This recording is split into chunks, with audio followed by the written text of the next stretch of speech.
Assalamualaikum warahmatullahi wabarakatuh. Puji dan syukur kita panjatkan kepada Ilahi Robbi. Solawat dan salam senantiasa kita curah limpahkan kepada Rasulullah Shallallahu Alaihi Wasallam, kepada keluarganya, para sahabatnya, dan para pengikut yang setia mengikuti jejak langkahnya.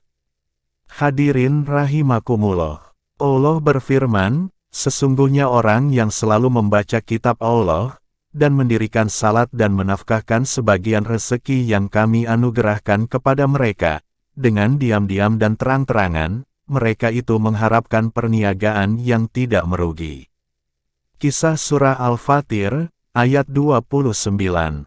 Rasulullah bersabda, sebaik-baik kalian adalah orang yang belajar Al-Quran dan mengajarkannya. Hadis riwayat Bukhari. Rasulullah bersabda, orang yang membaca Al-Quran dengan mahir akan bersama-sama malaikat yang mulia lagi taat. Hadis riwayat Bukhari dan Muslim. Maka untuk itu marilah kita membaca Al-Quran dan mengamalkan apa yang terdapat di dalamnya. Hadirin yang dirahmati Allah Subhanahu wa Ta'ala, simak terus ya. Di video kali ini kita sedikit menjelaskan tentang Al-Quran dan hadis, berserta hikmah di dalamnya. Pengertian Al-Quran dan Hadits. Al-Quran dan Hadits adalah sumber utama untuk umat Islam di seluruh dunia untuk menjalani kehidupan. Al-Quran adalah mukjizat terbesar Nabi Muhammad Shallallahu Alaihi Wasallam, yang diturunkan kepadanya secara berangsur-angsur melalui perantara malaikat Jibril. Tidak hanya Al-Quran, Allah juga menurunkan firman-firman-Nya kepada Nabi Muhammad yang disebut dengan Hadits.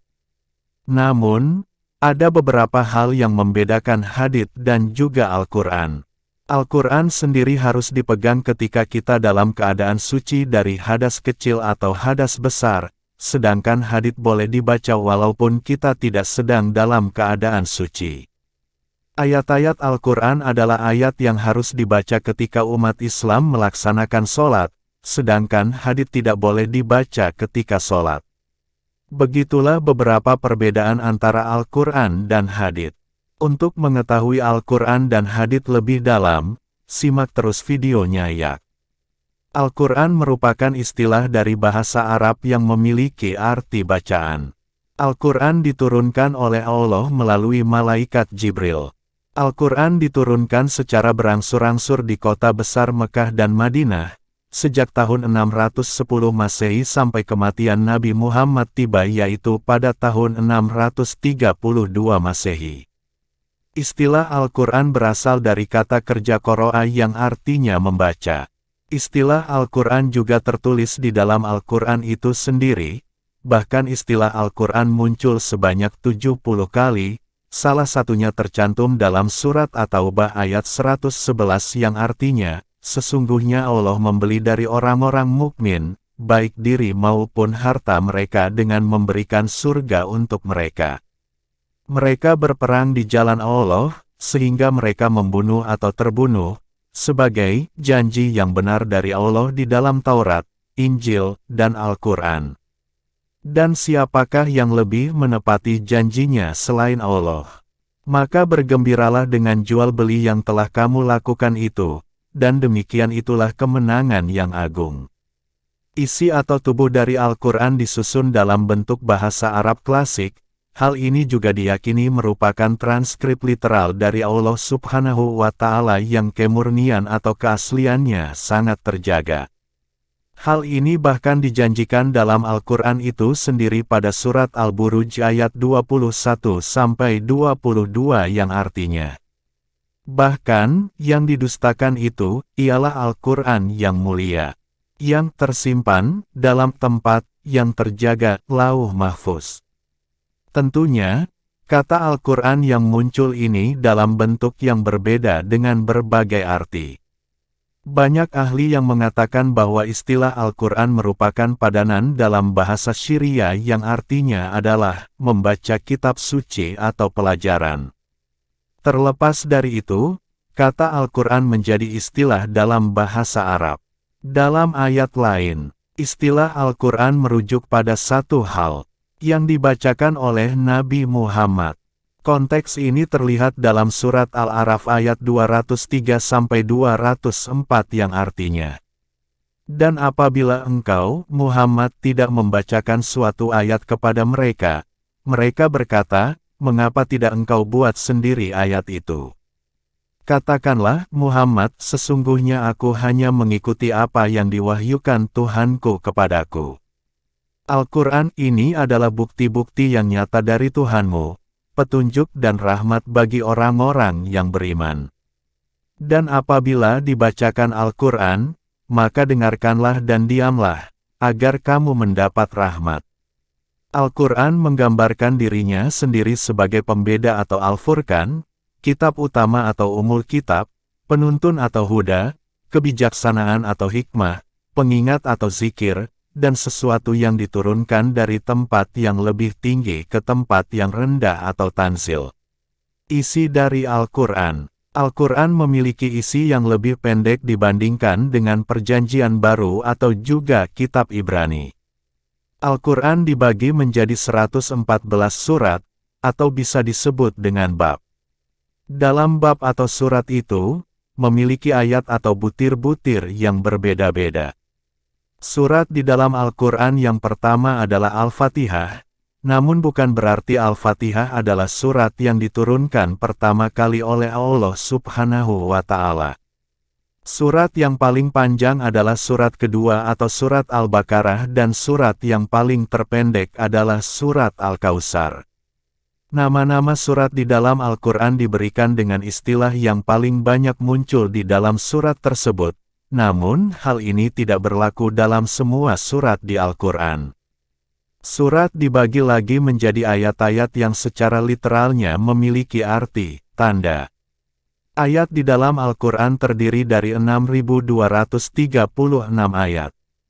Ayat di dalam Al-Quran juga memiliki panjang yang berbeda-beda, ada yang sangat panjang seperti paragraf, ada juga yang hanya terdiri dari beberapa kalimat.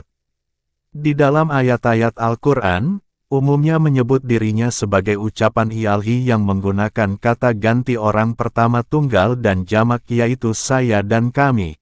Kata ganti ini secara jelas mengacu kepada Allah Subhanahu wa Ta'ala yang Maha Esa. Banyak ayat-ayat Al-Quran yang menggambarkan penghakiman di mana Allah Subhanahu wa Ta'ala akan menyerahkan setiap manusia ke surga atau neraka sesuai dengan amalannya di dunia. Tidak hanya itu, ada juga beberapa narasi yang berpusat kepada manusia-manusia istimewa atau Alkitabiah seperti Nabi Adam, Musa, Ibrahim, Maryam, dan lain-lain. Ada juga satu surat yang mencakup luas cerita tentang Nabi Yusuf, surat ke-12 di dalam Al-Quran. Al-Quran juga mengatakan bahwa dia adalah penyempurna dan membenarkan kitab-kitab terdahulu.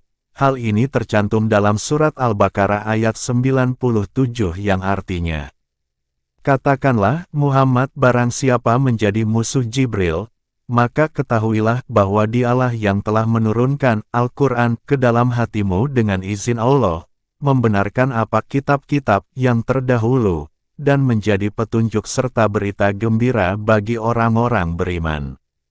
Tema utama Al-Quran adalah membahas tentang tauhid, atau monoteisme, di mana hanya ada satu Tuhan, Sang Pencipta dan Maha Kuasa. Kekuasaan Allah tertera dalam ayat-ayat Al-Quran, misalnya pada surat Al-Baqarah ayat 29 yang artinya, "Dialah Allah yang menciptakan segala apa yang ada di bumi untukmu, kemudian Dia menuju ke langit, lalu Dia menyempurnakannya menjadi 7 langit. Dan Dia Maha mengetahui segala sesuatu." Di dalam Al-Quran juga tercantum hukum-hukum untuk berkeluarga, pembagian hak waris, hukum ritual seperti sholat, berzakat atau kewajiban berpuasa. Ada juga larangan-larangan untuk mengkonsumsi hal-hal yang diharamkan seperti makan babi atau minum anggur. Al-Quran juga menjelaskan tentang hukuman untuk pencurian atau pembunuhan, hukuman orang yang riba atau curang dalam berdagang. Al-Quran merupakan kitab suci bagi umat Islam yang dijadikan petunjuk, penuntun, dan juga pedoman. Dalam memahami isi tulisan di dalamnya, buku sekelumit kandungan isi Al-Quran ini dapat kamu jadikan pedoman. Al-Quran membentuk fondasi hukum untuk umat Islam, meskipun rincian dari hukum-hukum tersebut tidak dituliskan dari Al-Quran, namun bisa dilihat dari hal-hal yang dilakukan oleh Nabi Muhammad atau yang disebut dengan hadits. Sejarah Al-Quran. Sumber-sumber sejarah Islam mengatakan bahwa kumpulan wahyu Al-Quran yang lengkap ditulis setelah kematian Nabi Muhammad. Ketika banyak sahabat-sahabat Nabi yang hafal Al-Quran terbunuh di medan perang, ketakutan akan kehilangan pengetahuan Al-Quran mulai muncul. Maka dari itu diputuskan untuk mengumpulkan wahyu Al-Quran. Tulisan-tulisan wahyu Al-Quran datang dari berbagai bahan seperti cabang pohon palem, batu dan ingatan para sahabat. Sahabat Nabi, Zaid bin Sabit, diketahui telah menyalin ayat-ayat Al-Quran pada lembaran perkamen apapun yang bisa ditemukan, dan kemudian menyerahkannya kepada Khalifah Umar bin Khattab yang pada saat itu menjabat dari 634 sampai 644 Masehi. Setelah kematian Umar bin Khattab, koleksi dari catatan Al-Quran diwariskan kepada putrinya Hafsah. Pada saat kepemimpinan Khalifah ketiga, Utsman bin Affan, ia mulai menyadari adanya sedikit perbedaan dalam pengucapan Al-Quran saat Islam berkembang dari Jazirah Arab ke Persia dan Afrika Utara. Untuk mencegah adanya perbedaan dalam penulisan ayat-ayat Al-Quran, Khalifah Utsman bin Affan yang menjabat dari tahun 644 sampai 656 Masehi, memerintahkan salinan dari Zaid bin Sabit dikirim ke pusat kota. Dalam 20 tahun setelah kematian Nabi Muhammad, Al-Quran dibuat dalam bentuk tertulis. Teks tersebut menjadi model dari mana salinan dibuat dan disebarluaskan ke seluruh pusat kota negara-negara Muslim. Beberapa versi lain dari Al-Quran kini telah dimusnahkan. Para ilmuwan dan sejarawan Muslim meyakini dan menerima bahwa teks Al-Quran saat ini merupakan versi asli yang disusun oleh para khalifah. Pada tahun 1972, di masjid yang berada di kota Sana, Yaman, sebuah manuskrip ditemukan. Manuskrip tersebut telah terbukti sebagai teks Al-Quran yang paling kuno yang diketahui ada pada saat itu. Studi menunjukkan bahwa perkamen tersebut berasal dari periode sebelum 671 Masehi. Menurut sejarah Islam, Al-Quran diturunkan kepada Nabi Muhammad secara terpisah dan berangsur-angsur.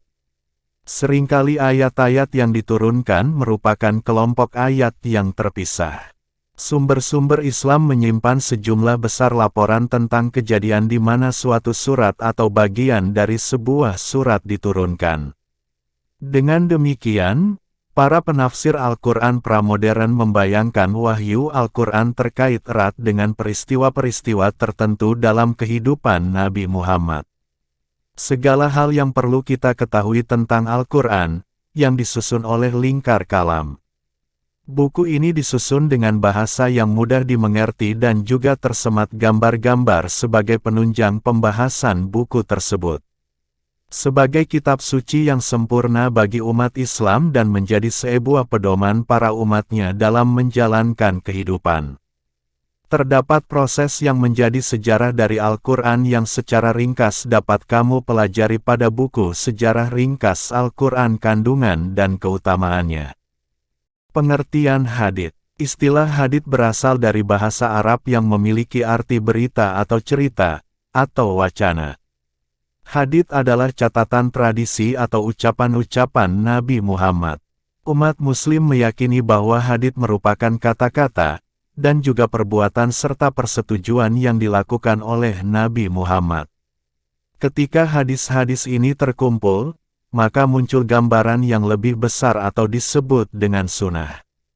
Hadits ini diterima oleh umat Muslim sebagai sumber hukum agama dan pedoman moral setelah Al-Quran.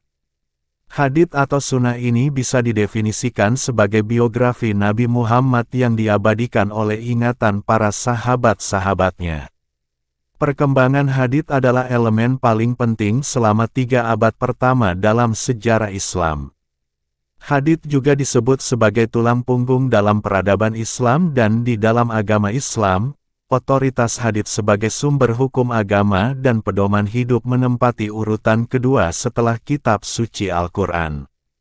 Otoritas hadits berasal dari Al-Quran yang memerintahkan umat Islam untuk mentaati dan mengikuti ucapan Nabi Muhammad. Hal ini tertera dalam surat An-Nur ayat 54 dan surat Al-Ahzab ayat 21, yang artinya, "Katakanlah, taatlah kepada Allah dan taatlah kepada Rasul, jika kamu berpaling, maka sesungguhnya kewajiban Rasul Muhammad itu hanyalah apa yang dibebankan kepadanya, dan kewajiban kamu hanyalah apa yang dibebankan kepadamu. Jika kamu taat kepadanya, niscaya kamu mendapat petunjuk." Kewajiban Rasul hanyalah menyampaikan amanat Allah dengan jelas. Sungguh, telah ada pada diri Rasulullah itu suri teladan yang baik bagimu, yaitu, bagi orang yang mengharap rahmat Allah dan kedatangan hari kiamat dan yang banyak mengingat Allah.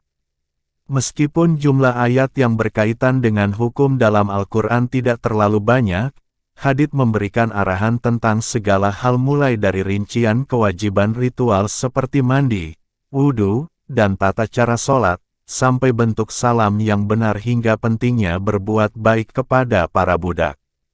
Jadi, sebagian besar aturan syariah atau hukum Islam berasal dari hadits, bukan dari Al-Quran. Berbeda dengan Al-Quran, tidak semua umat muslim meyakini akan orisinalitas hadits atau tidak percaya semua catatan hadits. Hal ini datang karena hadits tidak ditulis oleh para pengikut Nabi Muhammad segera setelah kematiannya, namun hadits ditulis beberapa generasi kemudian. Hadits disusun dan dikumpulkan menjadi kumpulan besar literatur Islam. Koleksi-koleksi hadits yang berbeda akan menjadi pembeda dari berbagai cabang agama Islam. Sejarah hadits. Istilah hadits berasal dari akar bahasa Arab hadethah yang memiliki arti terjadi, atau melaporkan, atau berita. Hal ini bisa diartikan bahwa hadits merupakan sebuah berita atau catatan. Dari hadits ini datanglah sunnah atau arahan yang mana umat Islam mengimani dan menyesuaikan diri dalam perintah yang tertulis dalam hadits berdasarkan catatan atau perilaku Nabi Muhammad. Para sejarawan Muslim mengungkapkan bahwa Khalifah Utsman bin Affan, khalifah ketiga dari Kekhalifahan Rasyidun, yang dulunya selaku sekretaris Nabi Muhammad, diyakini mendesak umat Islam untuk mencatat hadis-hadis seperti yang disarankan oleh Nabi Muhammad kepada pengikutnya untuk menuliskan kata-kata dan tindakannya. Namun sayangnya kerja keras Khalifah Utsman bin Affan terpotong karena insiden pembunuhannya di tangan tentara pada tahun 656 Masehi. Menurut sejarawan, beberapa koleksi hadits dikumpulkan pada zaman Umayyah. Dalam hukum Islam, penggunaan hadits yang ada seperti yang dipahami sekarang ini datang secara bertahap. Mazhab-mazhab hukum Islam menggunakan aturan-aturan dari sahabat Nabi Muhammad, keputusan para khalifah dan praktek-praktek yang telah diterima secara umum oleh para ahli hukum Islam. Menjelang kematiannya, Khalifah Umar bin Khattab memerintahkan umat Islam untuk mencari petunjuk dari Al-Quran. Penggabungan hadits Nabi ke dalam Islam secara bertahap terjadi. Abu Abdullah Muhammad bin Idris Al-Syafi'i atau yang biasa dikenal dengan Al-Syafi'i menekankan otoritas akhir dari sebuah hadits Nabi Muhammad, sehingga Al-Quran digunakan untuk ditafsirkan ke dalam hadits, bukan sebaliknya. Al-Syafi'i ini menegaskan bahwa sunnah Nabi dan Al-Quran berdiri secara sejajar, karena menurutnya perintah Nabi Muhammad adalah perintah Tuhan.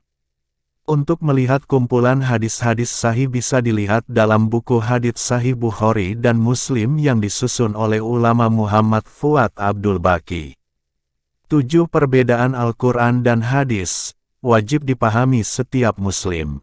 Perbedaan Al-Quran dan hadis bisa dilihat dari pengertiannya, baik Al-Quran maupun hadis, telah menjadi bagian penting dari kehidupan seorang Muslim.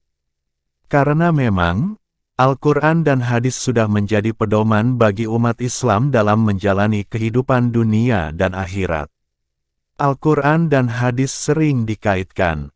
Tak bisa dipungkiri, sepertinya kedua pedoman umat Islam ini memang tidak dapat dipisahkan meskipun tidak sepenuhnya dapat dipertukarkan. Yang satu diyakini sebagai sastra terbaik dalam bahasa Arab, sedangkan yang lain berfungsi sebagai alat yang relevan untuk memahami firman Allah. Meski keduanya penting dan tak bisa dipisahkan, sebagai umat Islam juga penting untuk mengetahui perbedaan Al-Quran dan hadis. Ya, ada beberapa perbedaan Al-Quran dan hadis meskipun keduanya dianggap sebagai sumber spiritual. Meskipun mereka mungkin memiliki niat atau tujuan yang sama, masih ada beberapa perbedaan Al-Quran dan hadis yang wajib dipahami oleh setiap umat Muslim. Dalam artikel berikut ini, kami akan sampaikan apa saja perbedaan Al-Quran dan hadis yang kami kutip dari beberapa sumber. Untuk memahami apa perbedaan Al-Quran dan hadis, Anda harus mengenal terlebih dulu masing-masing pedoman ini. Al-Quran merupakan tulisan-tulisan suci keimanan Islam yang diwahyukan oleh Allah kepada Nabi Muhammad SAW dan dikumpulkan dalam bentuk kitab. Kata Al-Quran secara harfiah berarti bacaan, dan kitab ini adalah kompilasi dari apa yang diwahyukan oleh Allah kepada Muhammad. Al-Quran adalah cahaya terkemuka umat Islam di seluruh dunia dan telah ada selama lebih dari 1000 tahun untuk membantu penganut Islam menjalani kehidupan yang baik dan suci sesuai dengan perintah Allah.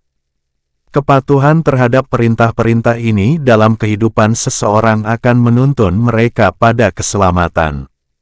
Dengan mengikuti prinsip-prinsip dari Al-Quran, maka dapat memastikan kehidupan yang kaya dan bermanfaat di dunia. Hadis. Lalu, bagaimana dengan hadis? Hadis adalah kumpulan ucapan dan ajaran Nabi Muhammad SAW. Ini adalah sumber hukum dari agama Islam yang paling penting. Hadis ini ditulis oleh ulama yang lahir setelah Nabi, sehingga Anda mungkin akan menemukan ada perbedaan dalam ingatan, intelek dan interpretasi mereka tentang apa yang dikatakan atau disetujui oleh Nabi SAW. Hadis dianggap berasal dari Muhammad Sahab dan memainkan peran penting dalam interpretasi hukum Islam. Hadis disusun pada abad ke-8 dan ke-9, tetapi dua aliran dalam Islam, Syiah dan Sunni, memiliki interpretasi yang berbeda terhadap hadis yang sama. Hadis menggambarkan tindakan, kebiasaan, pernyataan dan persetujuan dari Nabi SAW terhadap tindakan atau perilaku orang lain di depannya. Perbedaan Al-Quran dan hadis, berdasarkan pengertian. Perbedaan Al-Quran dan hadis yang pertama bisa kita lihat dari pengertiannya. Pengertian umum dari Al-Quran adalah firman Allah yang diwahyukan kepada Rasulullah SAW melalui Jibril alaihissalam dan dijadikan sebagai pedoman dan petunjuk hidup manusia. Sedangkan hadis diartikan sebagai segala ucapan, perbuatan, ketetapan, dan cita-cita dari Rasulullah SAW. Berdasarkan redaksi, kita tahu bahwa Al-Quran merupakan firman Allah. Oleh karena itu, penyusunnya pun langsung dari Allah SWT. Adapun malaikat Jibril hanya bertugas untuk menyampaikan wahyu tersebut. Sedangkan hadis memiliki redaksi yang berbeda-beda antara satu dengan yang lain meskipun makna yang terkandung sama. Perbedaan dalam hadis ini disebabkan karena pada awalnya hadis disampaikan hanya melalui hafalan para sahabat, bukan ditulis. Berdasarkan nisbat, perbedaan Al-Quran dan hadis yang ketiga yakni dari nisbatnya. Al-Quran hanya dinisbatkan pada Allah semata dan tidak pada hal lain. Itulah kenapa kita sering menemukan istilah, Allah Subhanahu wa Ta'ala berfirman. Sedangkan pada hadis, Diriwayatkan Nabi Shallallahu Alaihi Wasallam dengan disandarkan kepada Allah yang bersifat insyai atau diadakan. Misalnya, dari Abu Hurairah R.A. berkata, Rasulullah Shallallahu Alaihi Wasallam bersabda, Allah berfirman.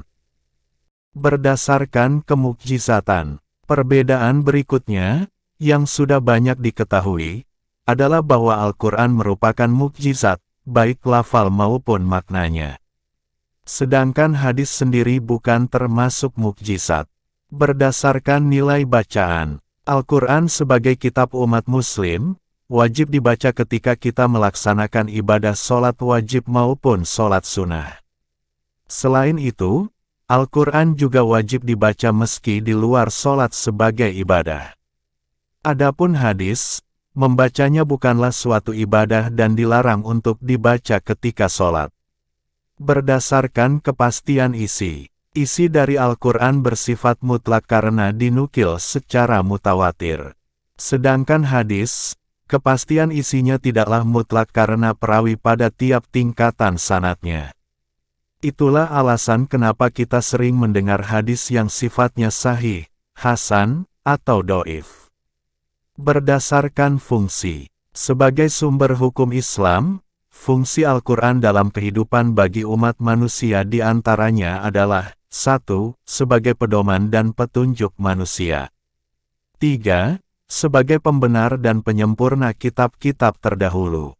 3. Salah satu mukjizat Nabi Muhammad Shallallahu Alaihi Wasallam. 4. Sebagai pembimbing bagi manusia menuju keselamatan dan kebahagiaan. 5. Sebagai pelajaran dan penerang kehidupan. Adapun fungsi hadis terhadap Al-Quran atau dalam Islam adalah sebagai berikut. 1. Untuk menguatkan maksud wahyu dalam Al-Quran atau bayan takrir. 2. Untuk menjelaskan atau menafsirkan redaksi Al-Quran atau bayan tafsir. 3. Untuk menetapkan hukum yang tidak terdapat dalam Al-Quran atau bayan tasyri. 7. Hikmah membaca Al-Quran berdasarkan hadits, merupakan sebaik-baiknya manusia. Apakah Anda sudah tahu hikmah membaca Al-Quran? Mari kita ketahui penjelasannya sebagai berikut. Membaca Al-Quran memiliki banyak hikmah, maka sudah menjadi kewajiban untuk membaca dan mempelajari Al-Quran. Berikut adalah penjelasan hikmah membaca Al-Quran. 1. Menjadi syafaat atau penolong di hari kiamat. Dari Abu Amamah Ra, aku mendengar Rasulullah SAW bersabda, bacalah Al-Quran, karena sesungguhnya ia akan menjadi syafaat bagi para pembacanya di hari kiamat. Hadis riwayat Muslim. 2. Merupakan sebaik-baik manusia. Dari Utsman bin Affan Ra, Rasulullah Shallallahu Alaihi Wasallam bersabda, sebaik-baik kalian adalah yang mempelajari Al-Quran dan mengajarkannya. Hadis riwayat Tirmidzi. 3. Kelak ia akan bersama para malaikatnya. Dari Aisyah, berkata, bahwa Rasulullah Shallallahu Alaihi Wasallam bersabda, orang yang membaca Al-Quran dan ia mahir membacanya, maka kelak ia akan bersama para malaikat yang mulia lagi taat kepada Allah. Hadis riwayat Bukhari Muslim. 4. Allah memberikan 2 pahala. Rasulullah bersabda, dan orang yang membaca Al-Quran, sedang ia masih terbata-bata lagi berat dalam membacanya, maka ia akan mendapatkan 2 pahala. Hadis riwayat Bukhari Muslim. 5. Meningkatkan derajat kita di mata Allah.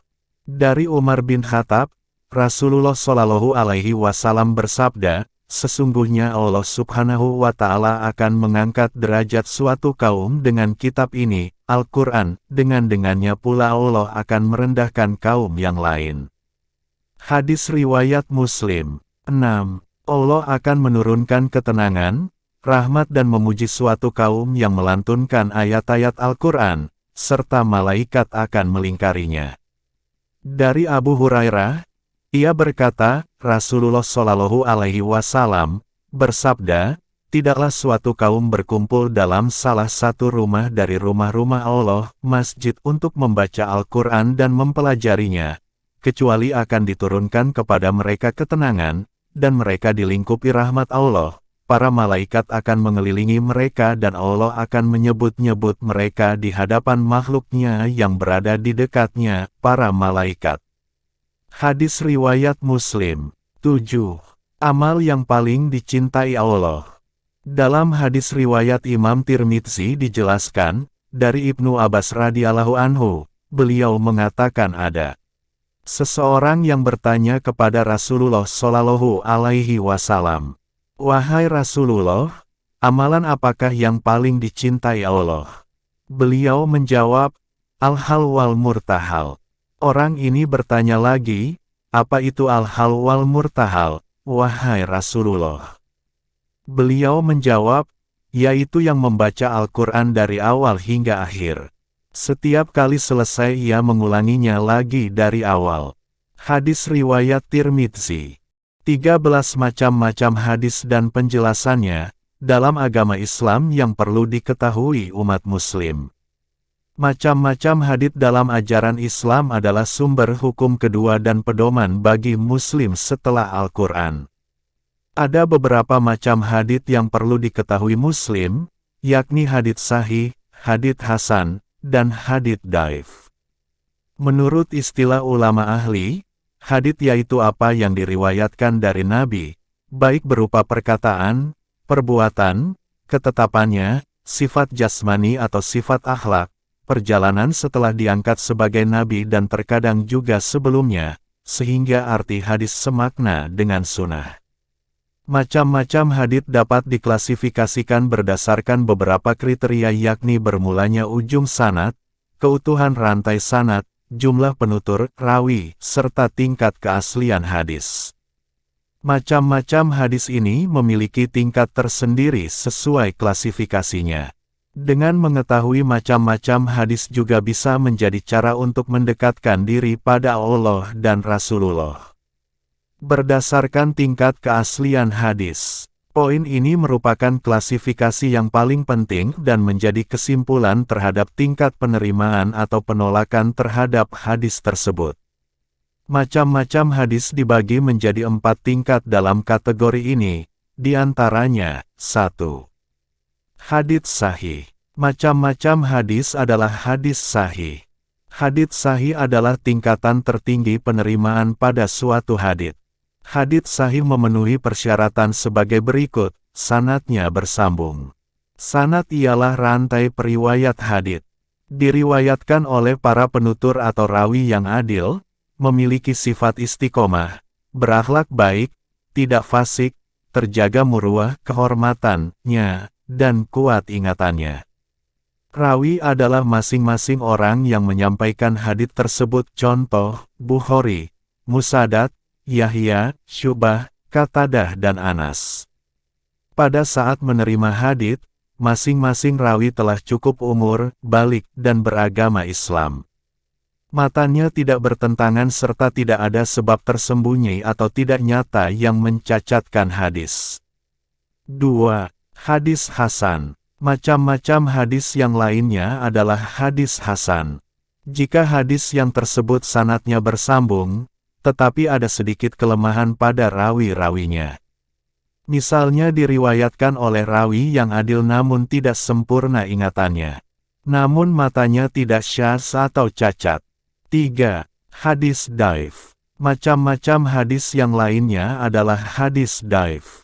Hadis dhaif adalah hadis yang sanadnya tidak bersambung, dapat berupa hadits mauquf, maqtu, mursal, mu'allaq, mudalas, munkati, atau mutlal, atau diriwayatkan oleh orang yang tidak adil atau tidak kuat ingatannya, atau mengandung kejanggalan atau cacat. 4. Hadis maudhu. Bila hadis dicurigai palsu atau buatan karena dalam rantai sanadnya dijumpai penutur yang dikenal sebagai pendusta. Berdasarkan ujung sanad, awal sanad merupakan orang yang mencatat hadis tersebut dalam bukunya. Orang ini disebut mudawin atau muharrij. Keaslian hadis yang terbagi atas golongan ini akan bergantung pada beberapa faktor lain seperti keadaan rantai sanad maupun penuturnya. 5. Hadis marfu. Hadis marfu adalah hadis yang sanadnya berujung langsung pada Nabi Muhammad Shallallahu Alaihi Wasallam. 6. Hadis mauquf. Hadis mauquf adalah hadis yang sanadnya terhenti pada para sahabat Nabi tanpa ada tanda-tanda baik secara perkataan maupun perbuatan yang menunjukkan derajat marfu. Sebagai contoh, Al-Bukhari dalam kitab Al-Faraid Hukum Waris menyampaikan bahwa Abu Bakar, Ibnu Abbas dan Ibnu Al-Zubair mengatakan, kakek adalah diperlakukan seperti ayah. Dan dalam pernyataan contoh itu tidak memiliki kejelasan, apakah berasal dari Nabi atau sekadar pendapat para sahabat. Akan tetapi jika ekspresi yang digunakan sahabat adalah seperti, kami diperintahkan, kami dilarang untuk, kami terbiasa, jika sedang bersama Rasulullah, maka derajat hadis tersebut tidak lagi mauquf melainkan setara dengan marfu. 7. Hadis maktu. Hadis maktu diartikan sebagai hadis yang sanadnya berujung pada para tabi'in, penerus atau sebawahnya. Contoh hadis ini adalah, Imam Muslim meriwayatkan dalam pembukaan sahihnya bahwa Ibnu Sirin mengatakan, pengetahuan ini, hadits, adalah agama, maka berhati-hatilah kamu dari mana kamu mengambil agamamu. Berdasarkan keutuhan rantai sanad, perlu dipahami, keutuhan rantai sanad maksudnya adalah setiap penutur pada tiap tingkatan dimungkinkan secara waktu dan kondisi untuk mendengar dari penutur di atasnya. 8. Hadis musnad. Hadis yang tergolong musnad jika urutan sanad yang dimiliki tidak terpotong pada bagian tertentu. Urutan penutur memungkinkan terjadinya penyampaian hadits berdasarkan waktu dan kondisi, yakni rawi-rawi itu memang diyakini telah saling bertemu dan menyampaikan hadis. Hadits ini juga disebut mutasilus sanad atau mausul. Hadis mursal, jika penutur satu tidak dijumpai atau dengan kata lain seorang tabi'in menisbatkan langsung kepada Rasulullah SAW. Sebagai contoh, seorang tabi'in penutur dua mengatakan, Rasulullah berkata, tanpa ia menjelaskan adanya sahabat yang menuturkan kepadanya. 9. Hadis munkati. Hadis ini berarti jika sanad putus pada salah satu penutur, atau pada dua penutur yang tidak berturutan, selain sahabi. 10. Hadis mutlal. Hadis mutlal berarti jika sanad terputus pada dua generasi penutur berturut-turut. Dan hadis mualak, jika sanad terputus pada penutur 5 hingga penutur 1, alias tidak ada sanadnya. Sebagai contoh, seorang pencatat hadis mengatakan, telah sampai kepadaku bahwa Rasulullah mengatakan, tanpa ia menjelaskan sanad antara dirinya hingga Rasulullah. 11. Hadis mudalas. Untuk hadis ini dapat dicontohkan, bila salah satu rawi mengatakan, si A berkata, atau, hadis ini dari si A, tanpa ada kejelasan, kepada saya, yakni tidak tegas menunjukkan bahwa hadis itu disampaikan kepadanya secara langsung. Bisa jadi antara rawi tersebut dengan si A ada rawi lain yang tidak terkenal, yang tidak disebutkan dalam sanad. Hadis ini disebut juga dengan hadis yang disembunyikan cacatnya karena diriwayatkan melalui sanad yang memberikan kesan seolah-olah tidak ada cacatnya. Padahal sebenarnya ada, atau dengan kata lain merupakan hadis yang ditutup-tutupi kelemahan sanadnya. Berdasarkan jumlah penutur. Dalam poin ini, jumlah penutur yang dimaksud adalah jumlah penutur dalam tiap tingkatan dari sanad, atau ketersediaan beberapa jalur berbeda yang menjadi sanad hadis tersebut. 12. Hadis mutawatir. Hadis mutawatir adalah hadis yang diriwayatkan oleh sekelompok orang dari beberapa sanad.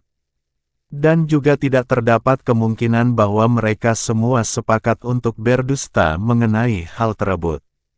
Jadi hadis mutawatir memiliki beberapa sanad dan jumlah penutur pada tiap lapisan generasi takabah berimbang. Para ulama berbeda pendapat mengenai jumlah sanad minimum hadis mutawatir. Sebagian menetapkan 20 dan 40 orang pada tiap lapisan sanad. Hadis mutawatir dapat dibedakan menjadi dua macam hadis, yakni 1. Mutawatir lafzi, yang merupakan lafaz redaksional sama pada tiap riwayat. 2. Manawi, yang dimana pada redaksional terdapat perbedaan namun makna sama pada tiap riwayat. 13. Hadis ahad. Hadis ahad adalah hadis yang diriwayatkan oleh sekelompok orang namun tidak mencapai tingkatan mutawatir. Hadis ahad dibedakan menjadi 3 macam hadis, antara lain, 1. Garib, bila hanya terdapat 1 jalur sanad. Pada salah satu lapisan terdapat hanya 1 penutur, meski pada lapisan lain mungkin terdapat banyak penutur. 2. Aziz, bila terdapat 2 jalur sanad. 2 penutur pada salah satu lapisan, pada lapisan lain lebih banyak. 3. Masyhur, bila terdapat lebih dari 2 jalur sanad berdasarkan kemukjizatan. Perbedaan berikutnya, yang sudah banyak diketahui, adalah bahwa Al-Quran merupakan mukjizat, baik lafal maupun maknanya. Sedangkan hadis sendiri bukan termasuk mukjizat. 12 surah dalam Al-Quran yang punya khasiat khusus, apa saja sih? Al-Quran adalah pedoman hidup bagi umat muslim. Di setiap surah yang terdapat di dalamnya memiliki arti penting.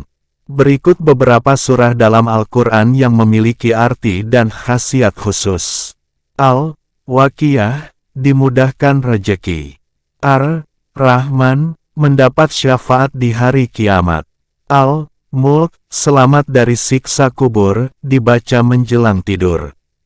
Al-Hajj, supaya cepat dapat jodoh. Yasin, mempermudah segala urusan. Al-Kahfi, terhindar dari fitnah Dajjal. Al-Baqarah, mengusir setan terutama dari rumah. Ad-Duha, terhindar dari lupa. Al-Ikhlas, dibangunkan rumah di surga, 10x sehari. Al-Falaq dan An-Nas, 2 surah perlindungan dari jin, sihir, dan kejahatan manusia. Al-Fatihah, pembuka segala kebaikan, 7 obat segala penyakit. Al-Quran, jika dibaca setiap hari maka akan mendatangkan ridha Allah.